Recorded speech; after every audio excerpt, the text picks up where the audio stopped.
So we're using treated burlap, and it's pretty simple stuff. You want to keep it dry in the winter times. I think we figured it out once upon a time that 9 meters will do one 6-foot white pine. We'll find out if I'm right or not in mere moments. So we're gonna grab some of these old terrible nails.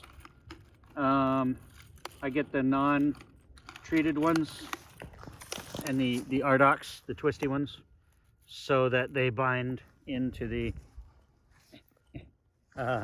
burlap. So we're gonna bring it over. We're gonna start at the bottom. So I'm just gonna get us some extra here and wrap it around. And all we need to do is take a nail and we're gonna push it through. It's gonna take a little doing. And we're wearing good gloves so that we don't get stabbed.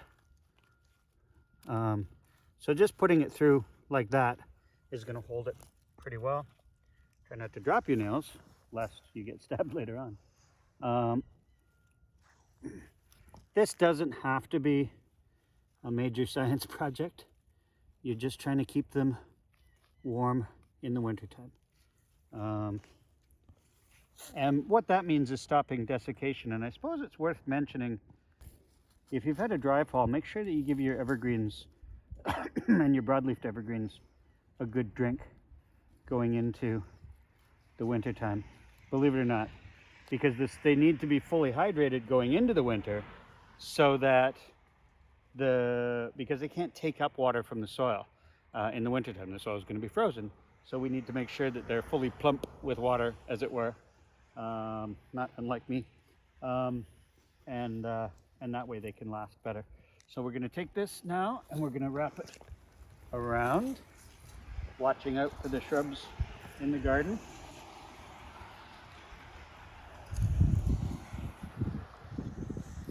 And you're going to want to overlap by about a good foot.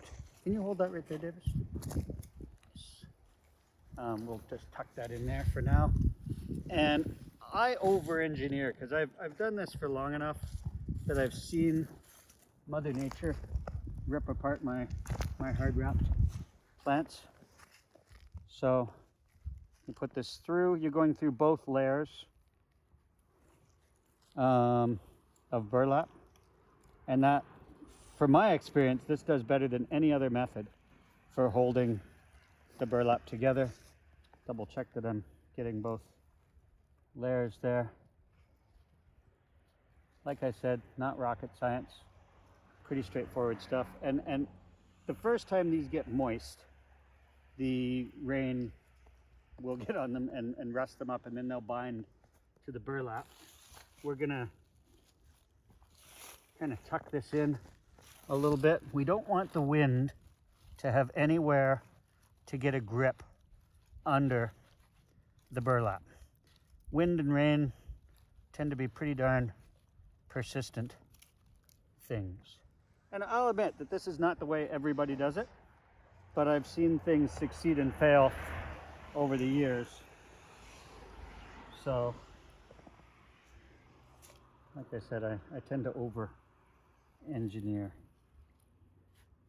And I'd say that if you keep this dry when you're storing it, you can get several years, maybe 3 or 4 years, out of each piece of burlap.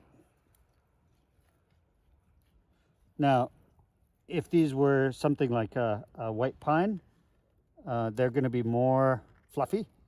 So you're going to end up bending the branches in a little bit more than we are here. Okay.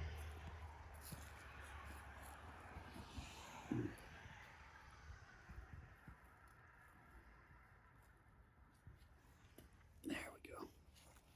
Okay. There's one, so we go a foot down, and yep.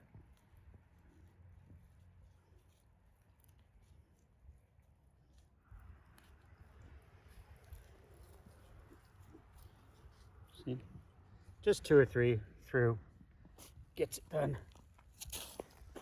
And then if we wanted to, like let's say we had one space that was extra fluffy and we wanted it to be nice and tight, we could always fold that over and just put a nail. Actually, it's better to come from the top down.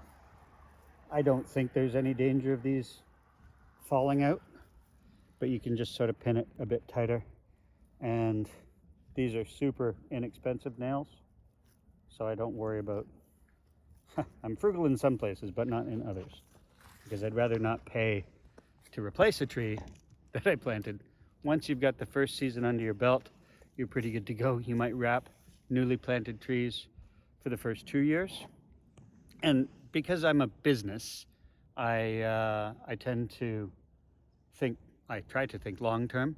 I was spending a lot of money replacing evergreens, so I just built it right into the pricing system that I would automatically show up in the fall and wrap things. You want to wait, by the way, until all danger of it being nice and warm again has passed.